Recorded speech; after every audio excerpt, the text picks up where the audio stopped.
What is going on, everybody? It is Will and myself and Caleb. We are back with another monthly mastermind.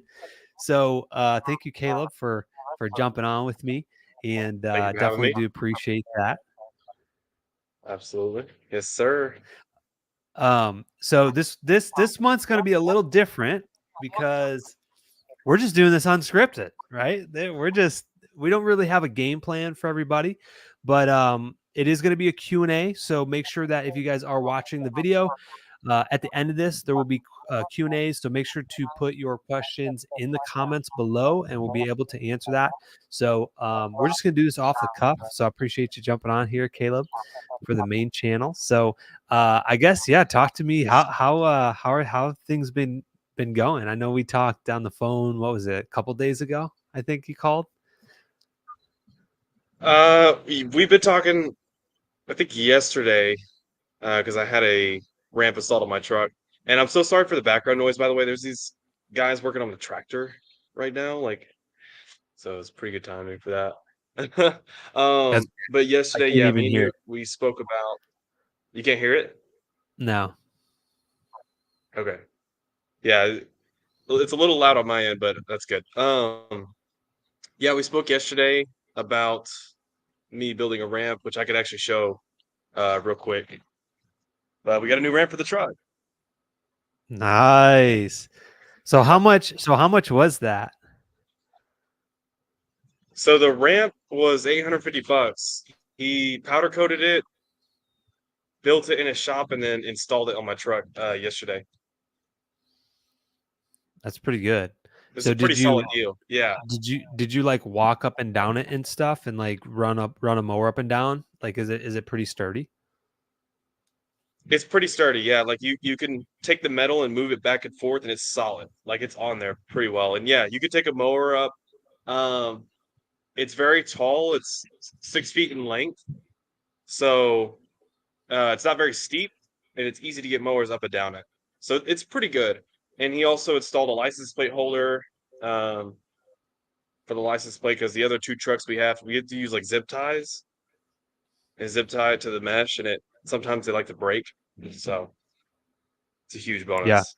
Just make Um, sure when they put the license plate on that they put like the light there because you can get a ticket without it. We had to have our welder like he put it on everything, but there wasn't a light on it. We're like, we need you to run the electrical to the back so that way there's a light for the license plate.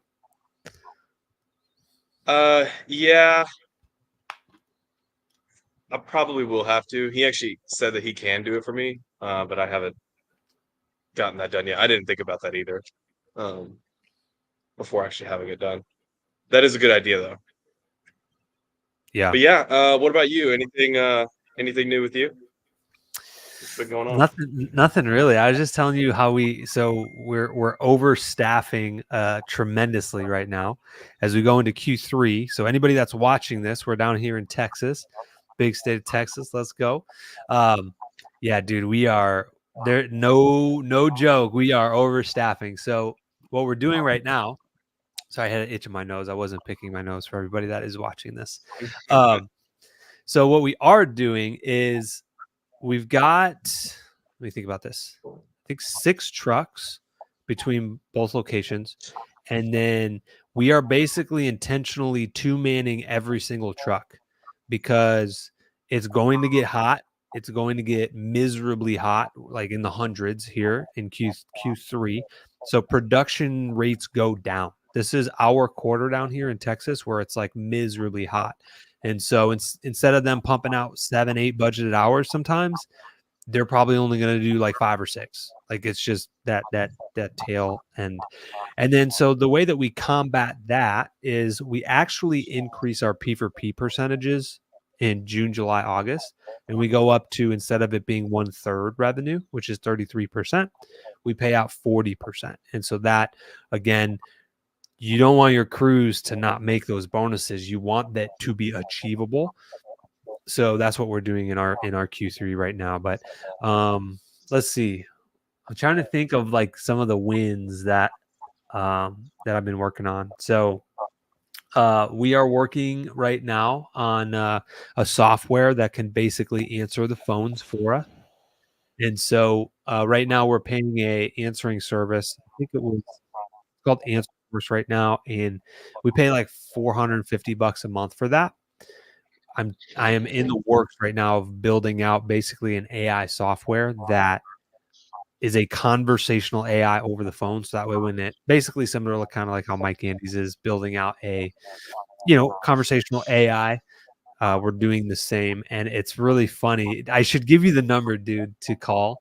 Uh, Probably not now, not on live, because I don't want everybody calling it. But I should send it to you so People you can calling like crazy. be like, "Hey, my name's Caleb. For I need the some lawn services." it's for the AI software? Yeah, yeah, Yeah, yeah, that's pretty sweet. Yeah. So I know me and you had spoken about it before you had started, and I brought it up to you. I was like, dude, I saw this Facebook ad about Air AI, and it's literally like it's like the demo that you see on the website, but it's in an ad form on Facebook. I saw that and I was like, whoa, like it sounds real, just about. And I'm like, that's just like it's next level. Like that could absolutely change your business just because of how efficient it is and how cost effective it is too. Because I know I believe it's about 11 cents a minute on phone calls.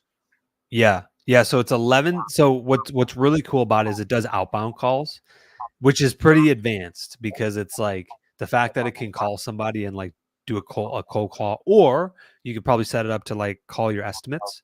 But the fact that it is outbound is pretty powerful. But the outbound calls are 11 cents a minute, and then inbound is 32 cents a minute. And so I'm working on it Got it. right now to build an inbound, basically answering agent. So we're calling it Sergeant Air for military themed. But but yeah, it's really powerful, dude. Like um I ideally I want it to be able to do all of our phone interviews as well, dude, because I spend so much time on the phone doing phone interviews, and it's such a basic task. Like, and I could probably hire somebody out for that, but obviously, just where we're at in business and stuff, we definitely are going to need reinforcements in the office next spring because there's no way. Like I'm basically like half of my day is spent supporting the admin and office side.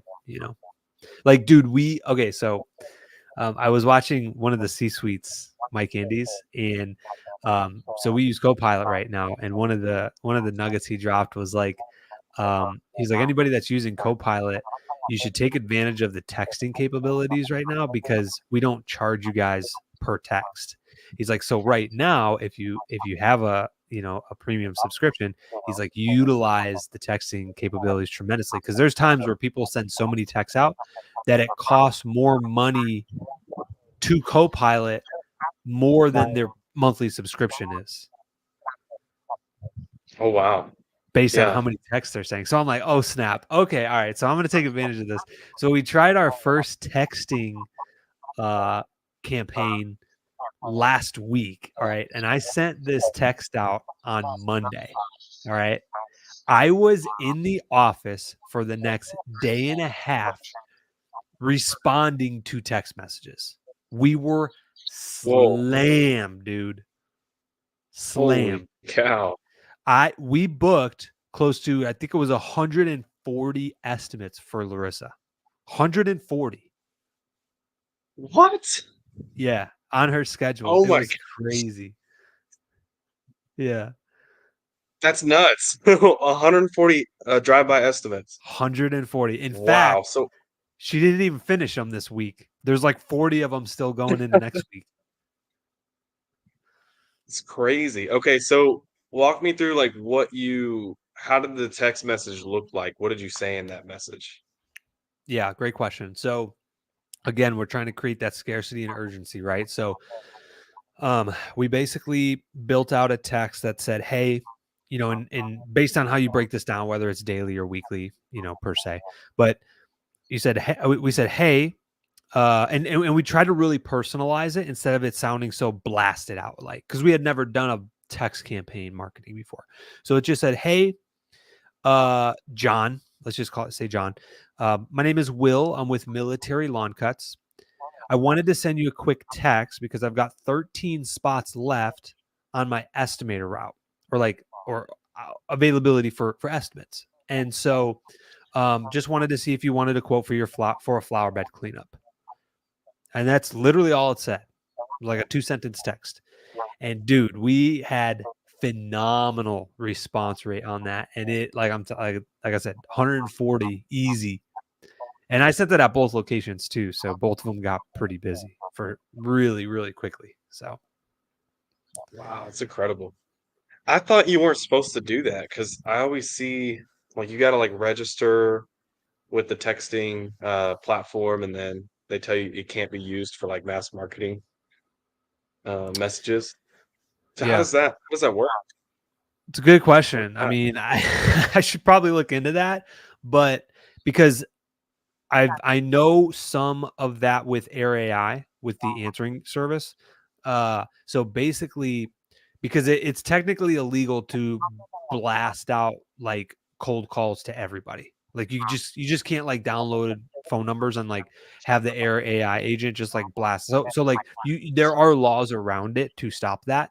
However, um when somebody puts in their information on your website, you should have a little box underneath it that says, hey, you giving us this information means you're opting into marketing material. And so, as long as you have that on your website where your lead submission form is, where it's like when they're requesting a quote, all of those leads in your database are pretty much open for marketing, right? Whether that be call, text, got stuff it. like that. So, but great question, because I'm actually going through that right now with the AI answering service of like making sure that it's like we're doing stuff too that's not, illegal and stuff like that. So Absolutely. But still, that's incredible. 140 estimates from a mass marketing text. And how many people was that sent out to, do you think? about 3,000. It's Yeah. incredible. I need to give And that a so shot. yeah, and so like when those texts started coming in, I will tell you, if anybody is listening and wanting to do that, just know you're going to have a lot of admin work on your hands, because like by the time I filtered through and actually scheduled every single estimate, I'm telling you, I worked on it diligently all day Monday and half of the day on Tuesday, outside of like a couple estimate or interviews I had to do. Like it was crazy. It was crazy. So um what we saw, that we typically, when we send out an email for upsell, we get about 60. So it over doubled the return back, which was huge. So It's incredible.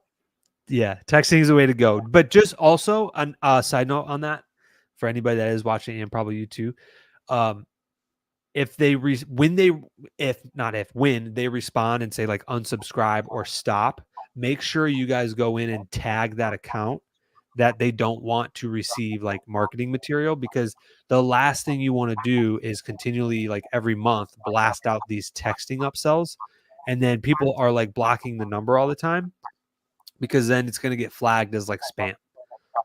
So just make sure, like Yeah. all of the ones that responded back and was like, stop, stop, stop. And like, they didn't want that. We went in and tagged them as a do not market client. So that way, when I do go out and send one out in a month or two and like, try to gain more sales, we're going to exclude those that responded stop, because I don't want to keep hitting those. You know what I mean? Right. So whenever you send a text to someone on Copilot, at the very bottom, does it automatically like say to stop receiving messages from this phone number, reply with stop? It doesn't say that? No, not at all. Yeah. Now So on I could Service put that in Autopilot, there which as is a default. I could put that in there as a default. I probably should though. I probably should. So that way, again, they don't block the number. They just respond out or stop. You know. yeah, which is I guess is kind of the good thing with Service Autopilot, which is a CRM that I use for my business. So every text that you send, it says it every single time. It says, please reply stop. And if you want to continue receiving messages from this phone number, reply with opt in. It automatically does that for you on Service Autopilot. Yeah.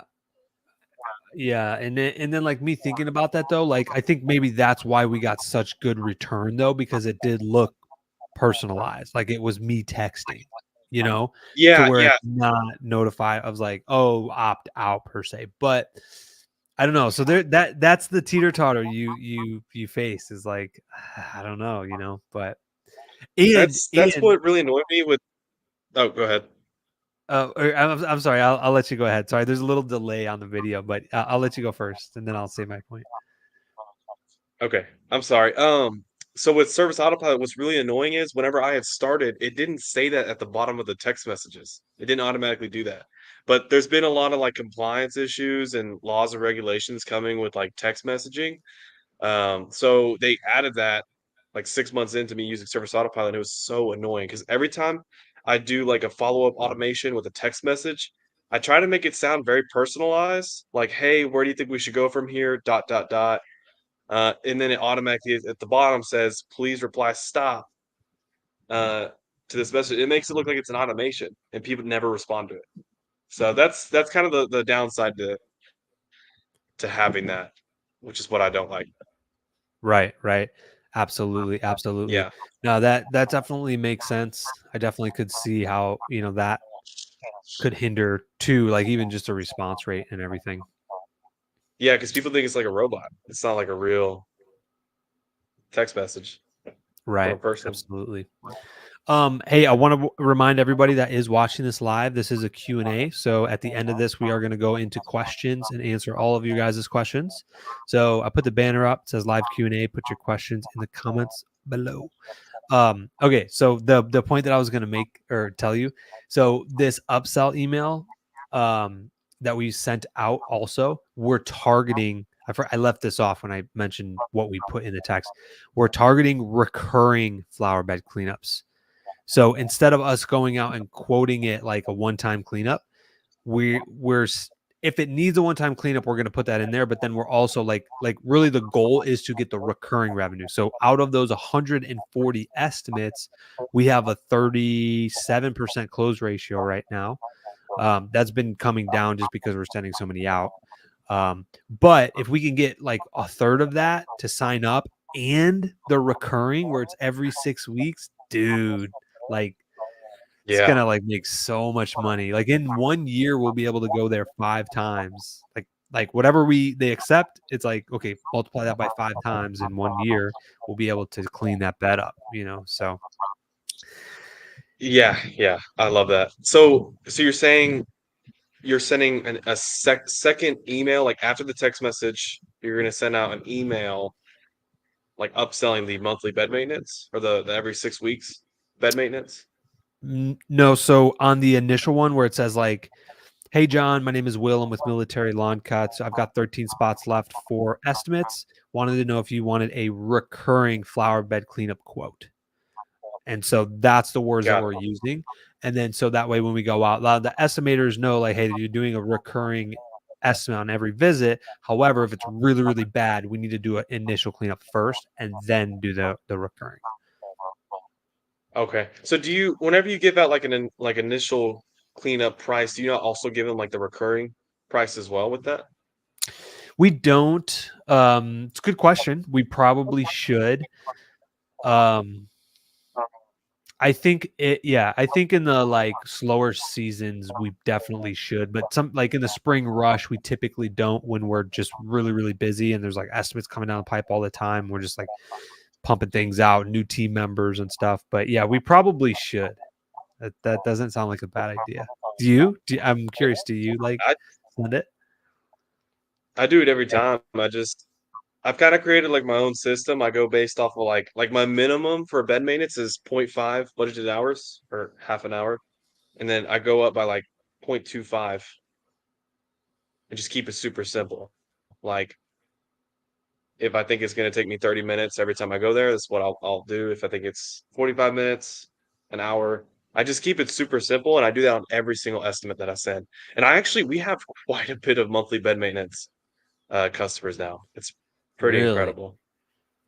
Yeah, That might be something that we should probably implement cuz like dude, there's no like that. It's pure like profit outside of the labor of paying the team, but like it's really good. We don't have that many like recurring flower bed cleanups. Like we probably have maybe 25 customers that have that out Really? of like 400.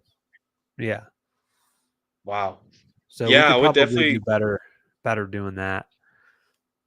yeah. I would definitely like in every initial cleanup, if someone asked you to put down mulch, flower bed cleanup, uh, every single time, give them a second line item for the monthly bed maintenance or the every 6 weeks. And that's huge because a lot of people actually accept it. Quite a few.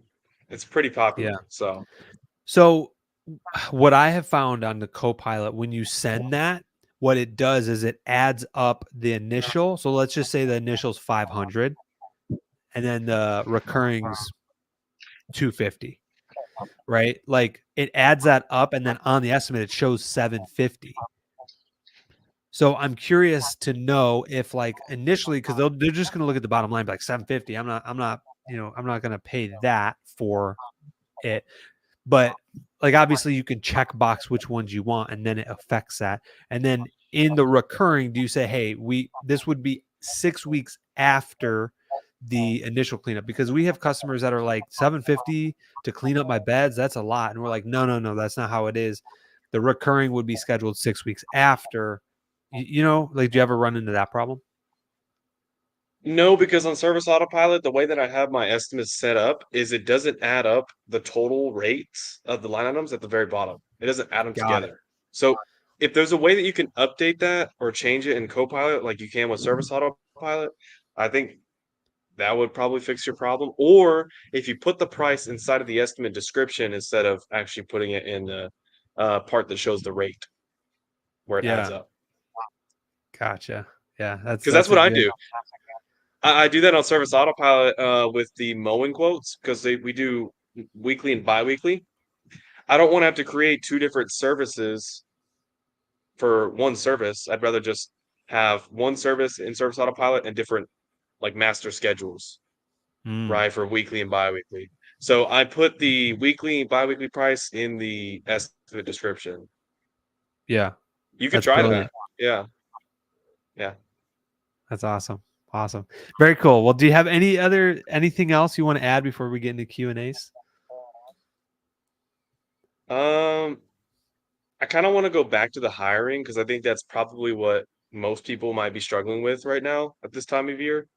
Just because obviously it's heating up, the labor market. Like at this time of year, it's probably a lot harder to find people in labor just because, like, usually most industries have like a slow season like we do in the wintertime.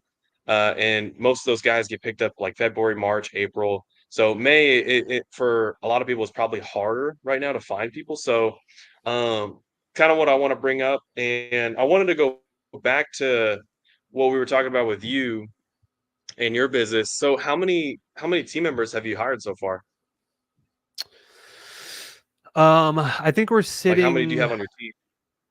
ooh, off the top of my head, we just hired like a few extra ones. I think we're sitting at about like 11 team members. 12 I think would be Gotcha. max. Yeah. That's great. Yeah. Yeah. So, has it been hard to retain people at this time of year for you? Um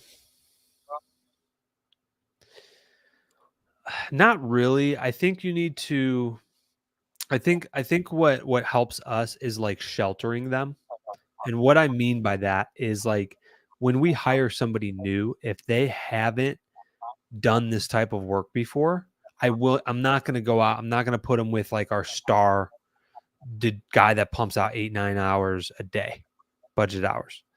So like we try to kind of shelter them. And for example, we have a new team member. He's awesome who just like is on with us now. And he did half days his first 2 days. And we didn't hold it against him. He was like, hey, I'm feeling kind of winded. And he was done by 11 o'clock on the second and third day because first day is orientation for us. But like there was no harm, no foul, like at all. Like, dude, we know it's very physical. We know what it takes, and we know if somebody's transitioning from an office job to this, dude, if you can give us a half day on your first week, I'm good with that. You know what I mean? And so and he did do a decent amount of lawns too. And so like it wasn't like they only did like 3 lawns. Like they pumped out and he was like by 11 was winded. I'm like, "Hey, you're good."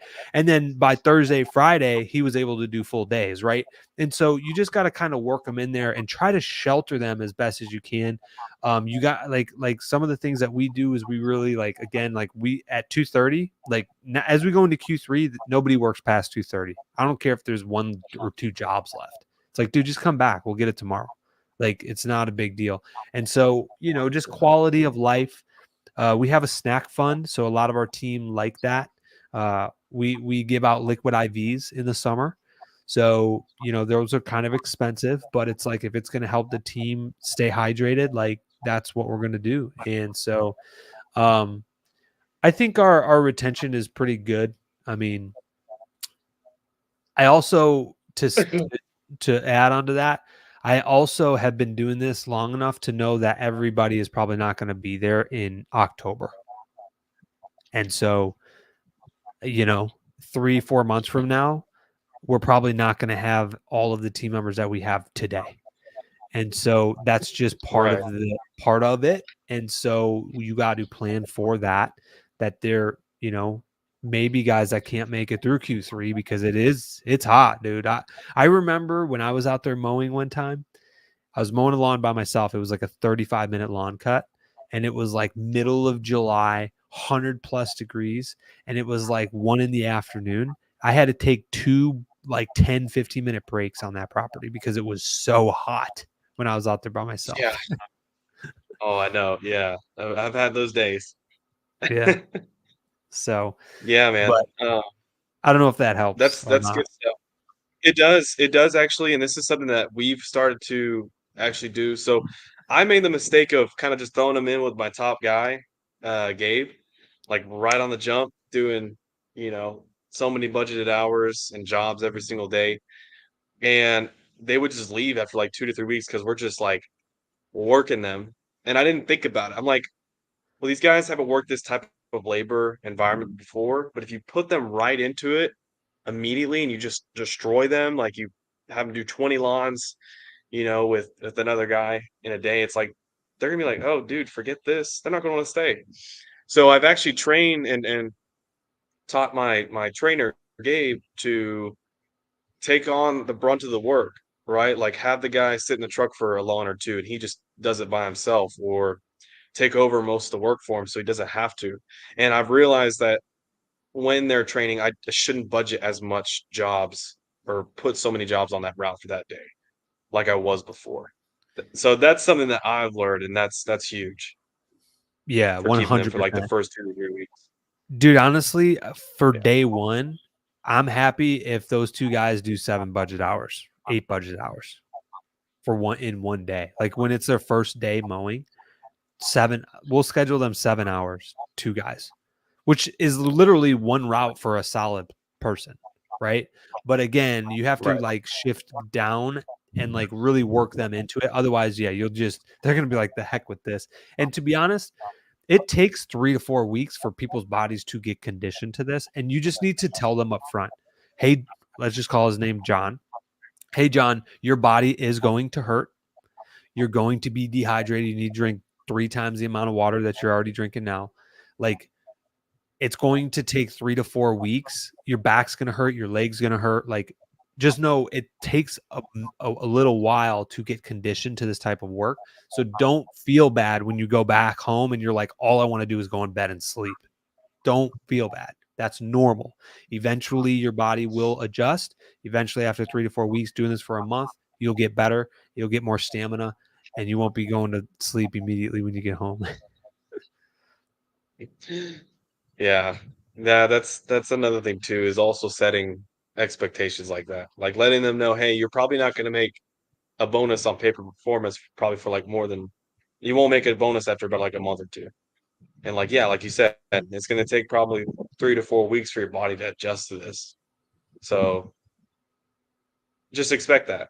Because some people like in the interview and how you onboard them, you show them all the good things, but if you don't show them expectations, um, it can really like bring them down whenever they're not at the level that they think they could be because of what you showed them. So that's huge. Yeah, absolutely, absolutely. Cool. Awesome. Well, anything else you got before we jump into Q&A? Well, just let me know how the Air AI goes. I think that'd be pretty. I'm pretty interested to see how that all works out. Yeah, It's exciting. maybe this week I'll have it call you and then I'll have you like pretend like you're getting a quote, you know what I mean? So, No, just don't even tell me. Like, have it call me, and I'm like talking to yeah. it. Well, Does I it haven't sound pretty realistic? it's pretty realistic, yeah. There are times where it's kind of like staticky a little bit, but it's pretty cool. It's pretty legit. And I haven't set up like the outbound agent yet to where it can like call estimates and stuff, but I'm really trying to build out the inbound so that way I could basically replace Answer Force and just stop paying $450 a month to where it at least can just start to take over like weekend calls and after hours. That's like phase one. Is just like how do we build out a robot where it can answer, take the message, take the, basically everything Answer Force does for us right now, and it be like 1/5 of the cost that we're paying. So Yeah. I really think that's like the way the admin work and phone calling is gonna go is to the AI. I really think that's where it's going. That's huge. yeah, absolutely, absolutely. Cool. Well, sounds good. All right, so let's jump into the Q and A's. So everybody that's watching, if you have any questions, put it in the comments below, and I'll let you. You can start us off here, Caleb. All right. Satcher Adams, thank you guys for all the information you've offered to the public. I'm really grateful for you guys. Well, thank you. I appreciate you as well. I'll let you take this one too. G, what used pickup truck should I buy as starting? Please answer. Whatever you could afford. I probably wouldn't buy a really junked out truck that's got 400,000 miles because it's just going to have problems and it's going to probably cost you more than what you purchased it for. You're going to have to replace the engine, the transmission. So for me, I probably want to spend anywhere from like eight to $12,000 on a truck um, right now. So I would likely try to shoot for 8,000. But if you could find a really solid deal on a truck for anywhere from $5,000 to $8,000, then absolutely. Sunday. I think this is Gabriel, if I'm not mistaken. It's my guess. It is, yeah, yeah. Yeah, it's $850 for the ramp, dude. It's solid. Like I'll give you the guy too. I gave it to Will. I have a question, Caleb. How heavy is the ramp? Do you need to put a gorilla lift on it or something, or springs, or is it manageable? I mean, I probably wouldn't want to lift this thing all day without like a spring. You know what I mean? So I'm definitely going to be installing one of the ramp rack springs on it. Um, but I don't know. I wouldn't. Again, I wouldn't want to use this thing all day, like 20 lawns a You day. you should ask him next time if you have his phone number, if like on the next one if he can put it springs on it, because that'll help. Yeah, it's so easy to do. I install the springs myself. Oh, really? Yeah, I'll show you. I buy these little carabiners, and I take like a drill and like a hook, and it takes me like 5 minutes to install a spring. It's so Oh, easy. you're talking about the ramp rack spring. I was thinking about the springs that you put on the base of the actual like rotating. Okay, I know what you're talking about. Yeah, dude, that spring because we put it on one of our trucks. Amazing. Anybody that needs a to not lift as much weight, highly recommend that. That's awesome. Absolutely. It's yeah. All right. So for someone who's in growth mode, would you recommend raising the percentage for P for P?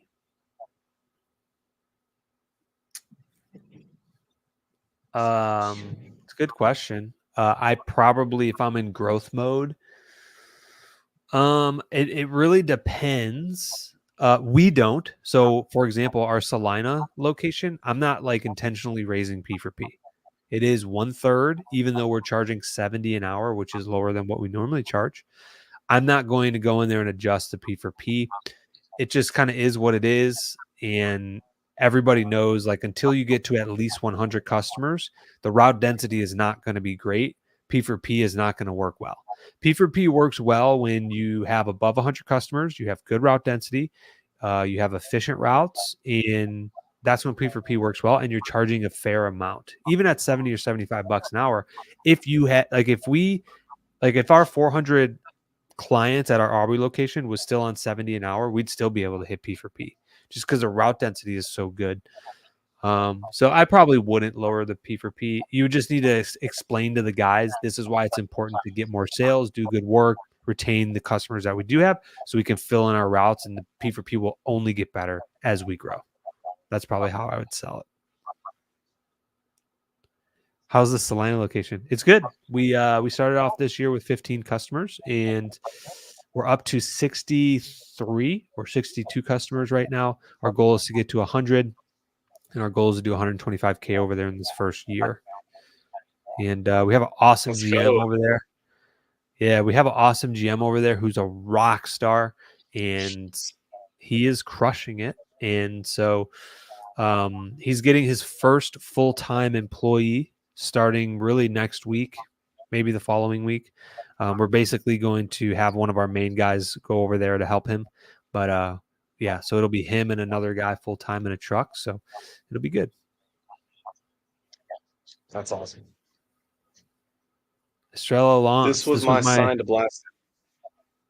yeah, Oh, I think sorry. he was, that's okay. I noticed, I saw this one earlier. I know he's talking about the text campaign. Yeah, highly recommend doing that, man. Highly recommend. All right. This one's you, Caleb. He's right down the street from us. Hey, I'm in Denton and having a hard time getting lawns. I mean, there's a lot of ways you can get lawns. I think especially at this time of year, what I've seen on my end is like leads have definitely dropped quite considerably compared to the previous months. So just kind of expect that at this time of year, leads are going to drop. You're likely going to get less lawns. But what I would say, my best advice is if maybe you don't have a lot of money or and you have more time, I would definitely say get some door hangers. Get on Facebook in the local community groups and start posting your business. Let them know that you exist. Respond to people whenever they ask for services, like they're saying, "Hey, I'm looking for a guy that can mow my lawn today." Like, put your website or your name on there, and just let people know that you exist. And that stuff's like cheap and almost like with Facebook, it's free. And that I think would help you out a lot if you did those things. Yeah, so it looks like he said, I think I'm at 50. I'm assuming 50 an hour. Then he said 40. And then he said, thinking about just going to 25 and get 4 days booked and change next year. If you're saying per hour, dude, that's really low. I would say instead of lowering the price, I would question how much time you're spending on trying to get new customers. Like Caleb said, like if you're not actively trying to get Google reviews on Facebook groups, handing out door hangers, like that's what you should be spending your time on. And over the last week, how many hours did you spend trying to find new customers? If it's anything less than like you have more time on your hands. Like you just, like he's saying he's trying to get booked out 4 days. Like, dude, then go do door hangers for 4 straight days, 6 hours, 8 hours a day. That will get you your customers that you need instead of lowering the price.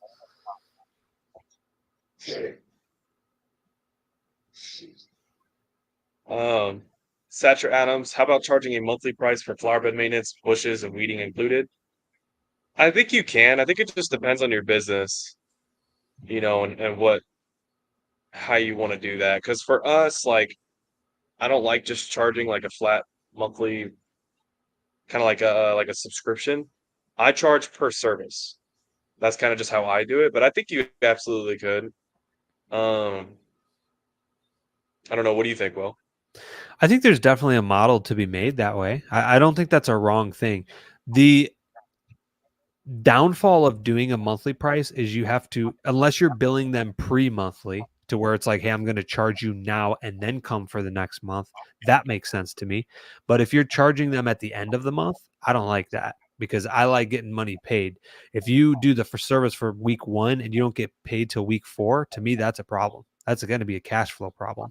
And so the quicker you can get Yeah, paid to go redeploy, the better. So if you're able to sell it to the customers where it's like, hey, for the next 4 weeks, I'm going to come out. I need $300 this month on the first, and then I'll come out. That makes sense because then when they don't pay, you don't go out. You don't go out. So, yeah.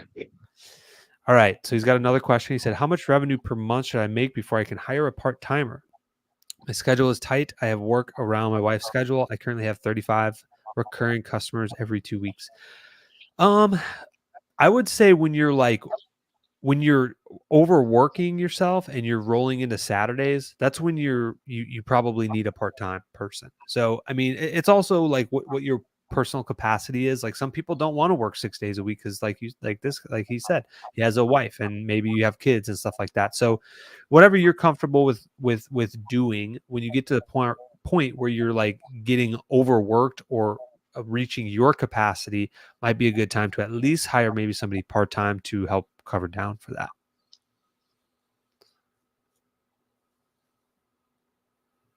Satcher Adams. I've only been in business 3 months and I want to advertise more, but mm, nerves that I will get too many to handle. I also have landscape projects scheduled. Okay, so you're kind of nervous about getting more customers. Well, then, like kind of what Will said, I guess it just depends on like your personal capacity and how big you want to grow.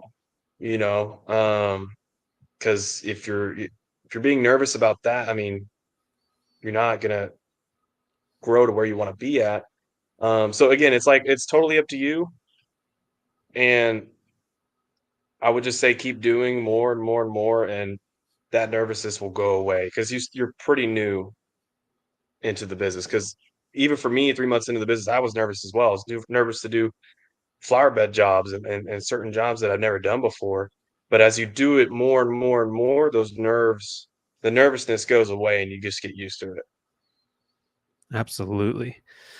All right, Estrella Lawns. Early on in business, routed are not dialed in. I agree. We're experiencing that quite a bit with the Salina location. When you're only at 25, 30 customers, it's really spread out. It's now starting to get better where we're at like 60, 65 customers. It's now starting to get a little bit better where he's able to do more work in a day. But before he was driving like 10 minutes in between all of his properties. Like there was just not a lot of stuff getting done. What's a good starting wage for a new employee with no experience? Uh, I guess it just depends on your area. I would kind of look at other competitors and just I would definitely start low. I wouldn't start at $20 an hour paying the guy and realize, oh, I can't afford this. Definitely maybe start a little lower if it's going to be your first employee, and kind of just go from there. Yeah, absolutely. Okay, Estrella Lawns, early on in business, mowing routes are not dialed in. Did you guys go through a period of time that your new team members struggled with P for P due to minimal route density? So, not really, because we shifted over to P for P when we were doing like 500K in business anyway. But for a new location, okay, here's basically how we're working the Salina location. So the GM is on basically an hourly rate right now, and then he gets paid based on bonuses of the monthly revenue that he's doing. So he's incentivizing to grow that. P for P, he's not getting any. Like his P for P is to grow top line revenue each month for gross revenue. So what does he want to incentivize? Is to go get more customers, grow the location, do good quality of work, and retain clients. So he's not on P for P. Now I call him the floater. Our floater, who is from our main location that goes over to the new location, I have had a discussion with him that like, hey, just a heads up when you do go and help him out, because he was doing it like 1 day a week and 2 days a week, that like there's not going to be great P for P over there. I'm sorry, but it's just a new location. It is what it is. And if you get somebody who is a true team player, they should be okay with that. I understand it does hurt hurt their P for P, but maybe you can incentivize them in other ways of like maybe getting him a day off, giving him $100 bonus if he's consistent and helps out. Like there's other ways to compensate it, but everybody's on the same page that under 100 clients, there's not great P for P anyway. We all need to get to 100 and above so we can make more P for P.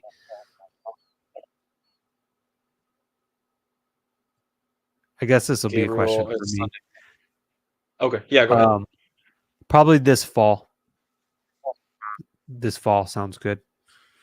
They're still working some kinks out. Yeah. I think, I'm going to definitely be switching over to Copilot from SA this year. I will let everybody know this fall will still probably be early for some. Like if you're doing over probably 350,000 in revenue, this fall might be a little early. If you're doing under 350,000, it's fine. This fall would work fine.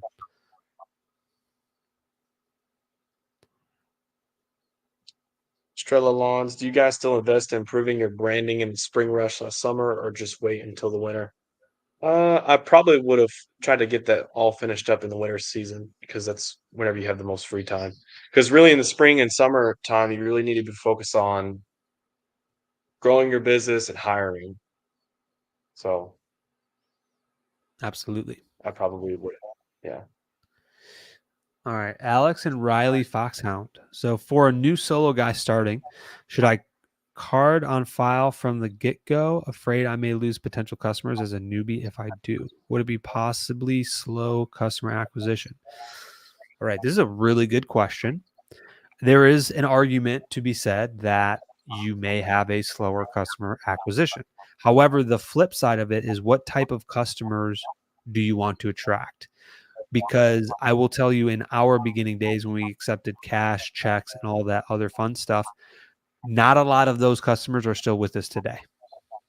In fact, I could probably count on one hand, maybe, if that. So those 30, 40 customers that we got in our first year are not with us anymore because a lot of things have changed. We require credit cards on file. We have a set schedule now, all that stuff. So I think from a scalability standpoint, if I were to do it again, I would require a card on file, do it right from day one, and just build those processes instead of having to change over down the road. I think that's probably the best approach. It's good you're thinking about that though too. Estrella Lawns will. Okay, so he said, Will, can you make a video similar to the lawn mowing video about techniques to be efficient, but for property cleanups? Ooh, that's a good question. So if anybody who hasn't seen that video on the YouTube channel, I highly recommend it. I also have a new one that's going to be coming out. I haven't done it yet. I'm going to probably film it this week for weed control and fertilization. We're going to follow our tech from start to finish on a property, and I'm going to do a voiceover and methodically explain why we do every single thing in that order. For anybody that does weed control fertilization, that's going to be a video that's coming soon. I can do one for property cleanups. There's really not like a ton of stuff, but I can. Yeah, absolutely I can. Good recommendation for the content. I'll definitely do that for you. The ramp rack spring would definitely help. I always kick the ramp with my heel. Yeah, I remember we had actually me and Gabriel had met up I think in February, and we did like a kind of like the meetings that we were doing once a month amongst us. And I think I remember, I don't know if we messed with it or not, but yeah, it was like it's pretty light. So I'm definitely gonna be putting that on my truck. Yeah, that thing's awesome. G said, when to mulch or bag? I don't really understand the question. Do you, Caleb? I think I do, yeah. So I think he's asking about like lawn mowing, like mulching the clippings or bagging the clippings. Oh. Okay. Yeah. I mean, we don't bag any of our lawns at all, even if they're really overgrown, which is probably a problem. But to be honest, we target all weekly customers. So like the lawns that we get are they're not horrible most of the time. They're people that like really care about their lawn and stuff, I don't know. Yeah. I guess this is a question for me again. So we spent about, I would say about $5,000 to $7,000, somewhere in that range for the new location. Which, by the way, our EDDM flyers flopped tremendously. So big learning point there, big learning point. But it's in a really new established neighborhood, so it's all like new sod and stuff. But I think next year what we're going to lean into is probably just door hangers. I mean, the tried and true door hangers, man. That thing makes money, and it's what we built our main one off of. I don't think we're going to do much EDDM next year because it didn't work well. So I think, yeah, locations just varies, you know. Satcher Adams, if you have 12 customers in a neighborhood, would you still continue to advertise heavy in that neighborhood or just minimal advertising at yard sites? Dude, I would crush it on that neighborhood. Like your goal should be to literally have one street all booked with lawn mowing customers. You just mow them all at once. Like if you could do that, that would be the most ideal situation.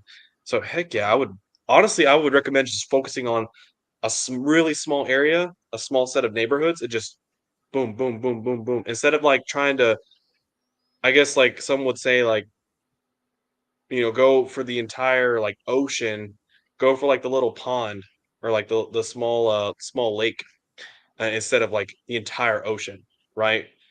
Because really in lawn care you want to have that round density. Like you really, really, really want density. So just focus on small areas. I would absolutely advertise heavy there. Yeah, absolutely. All right, looks like we're coming on our last maybe 5 questions here. All right, so he said, also, I have 500 door hangers left. Should I still go ahead and put them out, or is it too late in the season? I don't believe it's too late in the season. You just won't get as much of a great return like you would if you did it in March or April. That's our gold rush and spring rush. I don't know where you're at in the US, but I don't think it's wrong. I mean, at our new location, when because they don't have enough work for 2 full-time people, they probably have maybe 60% work for 2 full-time people. So the other 40% of the time they're going to be doing door hangers to help fill it in. All that means, if you do not do it during this gold rush where it's still like middle of the mowing season, like you can still gain customers. Instead of handing out 100 and you getting one customer, you may have to just hand out like 200 or 250 to get one customer, you know. But yeah, you can definitely get customers mid-season with door hangers and stuff. So yeah, I'd definitely hand them out.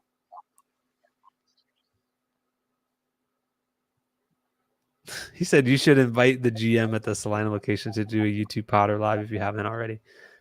I should. Um,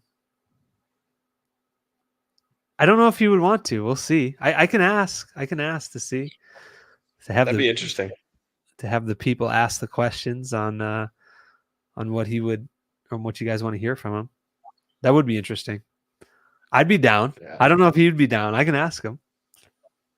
That'd be a cool video, honestly. It's a question for you. Stripe.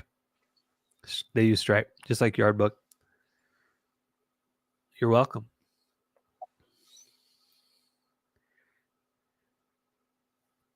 I guess this is a question for me too. In the fur and weed vid, could you include how to go about diseases in Bermuda and St. Augustine, upselling, pest control, etc.? Sure. Yeah, I definitely can. Actually, hold on, let me think about this. I'll probably do that in a different video. The video that I want to shoot for the fur and the weed is the exact process that we do on every single lawn, the way that we train it to a T. And so I don't want to go necessarily too deep into disease and stuff. It's more of the efficient techniques, because we're going to use it to train our new techs. Be like, hey, just watch this 10-minute video. It explains why we do what we do and how to be very, very efficient on the lawns. That's the video I'm going to try to create. I can do one about the diseases and stuff down the road, but I don't think it's going to be part of this video.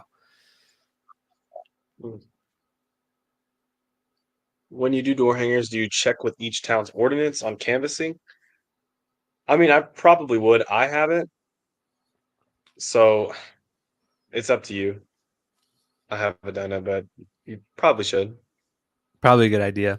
My mom got I think it was a Yeah, $400 ticket because crazy. she was helping me grow our business in the beginning days. And we were just doing door hangers. We weren't knocking or ringing on the doorbell. All right. This is the last question, ladies and gentlemen. And we are looking at close to ending time here, too. Would you recommend having designated days for estimates or try to schedule them in between jobs? This is kind of a loaded question because I would add my first question would be is do you have another team member in there in the truck with you? If you have another team member in the truck with you, um, I would try to batch them when they're not necessarily there, or like our Salina location, he will be there. So at that time, here's some door hangers. Go hit the 5 or 10 surrounding houses while the GM is doing the estimate. That's what I Mm, would. Um, for our Aubrey that's location, smart. where we do have a designated estimator, aka the GM, who doesn't. They're not. She's not a working GM like in the field. She works a lot, but not like she's doing jobs, not a productive, like production based person. We do have designated estimate days on Tuesdays, Wednesdays, and Thursdays for her. And yeah, we just try to batch them that way. So it looks like there's a couple Mm. other questions that came in. So I'll let you handle these last couple. Yeah, yeah, I gotcha. It's said I was looking to go to $25 a lawn. Okay. So I mean, again, I guess it just depends. Yeah. I mean, I probably wouldn't say so for myself, but you could. I mean, if it's just you by yourself and you kind of run your business out of your garage and you don't have any expenses, you could get away with it. But you're not going to be able to grow and scale your business pricing jobs lower, if that makes sense. Instead of I'm going to add to that. Instead of lowering the price, try to add more value.